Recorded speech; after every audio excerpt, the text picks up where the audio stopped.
Hi, I wanted to do a review of the Enchanted Tarot by Amy Zinnier and Monte Farber. And I don't know if I'm saying that right. It's spelled Farber. And it's a really well-made deck and booklet. And it's the reason why I wanted to review it, first off, like I said, there's no reviews on YouTube. Also, it's just a really positive tarot book and deck. And you don't see that very often. It's kind of sad actually. And at first, I'm going to admit,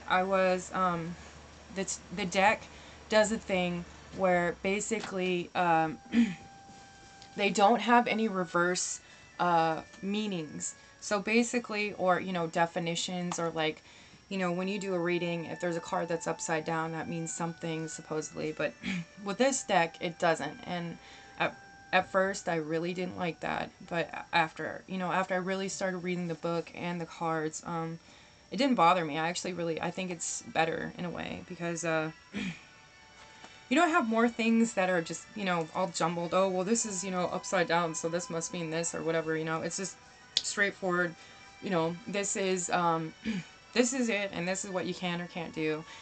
Let's try to work through it positively by doing these exercises that they recommend. And I'll explain more of this to you. But anyway, and, I know I say that the book is positive, but there's also, they don't pussyfoot around things.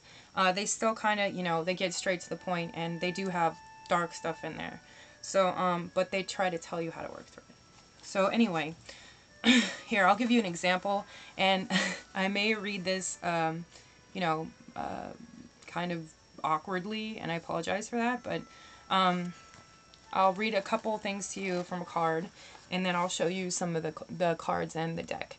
So, anyway, this is the Ten of Swords, and then they just give you, a basic rundown of what the card means, and they give you, it says the dream, and that's, you'd read this right here, and then there's the awakening and the enchantment. So anyway, this is what, so the dream, obviously the description. The awakening is pretty much what this card, or what it's doing for you at this time.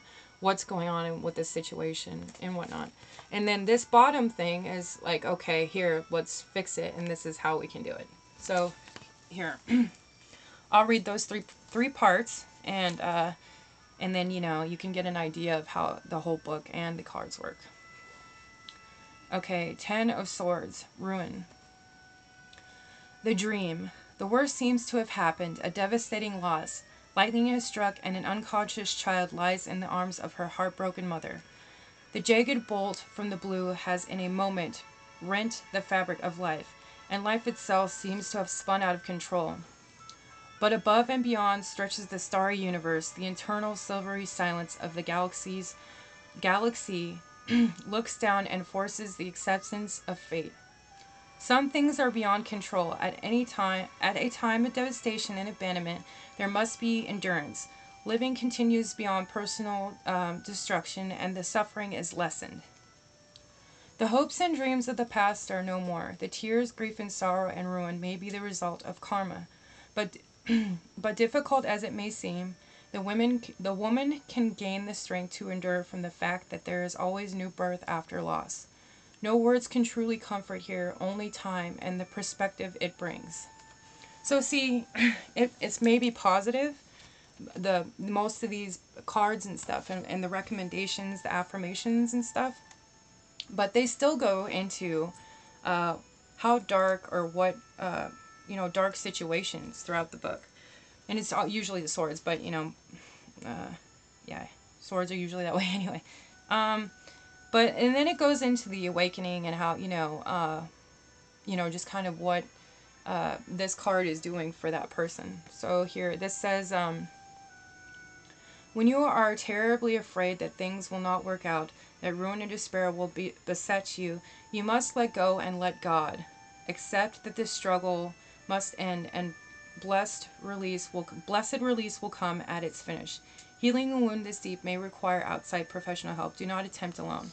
So, it's just kind of a recommendation. And then they go, on a starry night, here's the enchantment. Sometimes they have affirmations or exercises that you can do. And it says, the enchantment. On a starry night, go up to a high place with someone who loves and understands you. Look up at the distant stars and pour out your heart to them. Try to experience to the full any emotions your heart, any emotions that wash over you. Know that like the stars, you are alive with a life of your own. You are an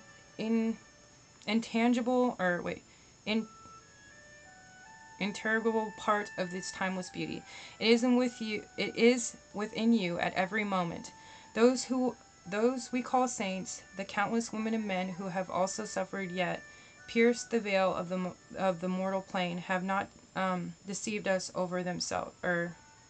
Sorry, that was really like I did a really a bad reading of that. But anyway, basically they're just saying that you got to go through a lot of stuff, and everybody does, saints, whatever, So, but that you should get through it.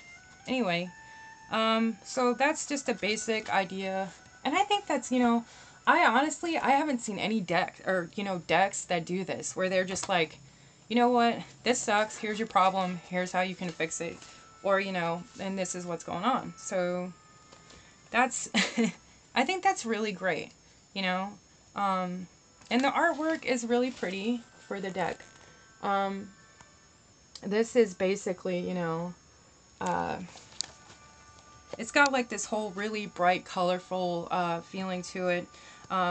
It's also got a lot of 1930s, kind of 1920s, maybe earlier probably even, but it gives me that feeling of the 1930s and stuff.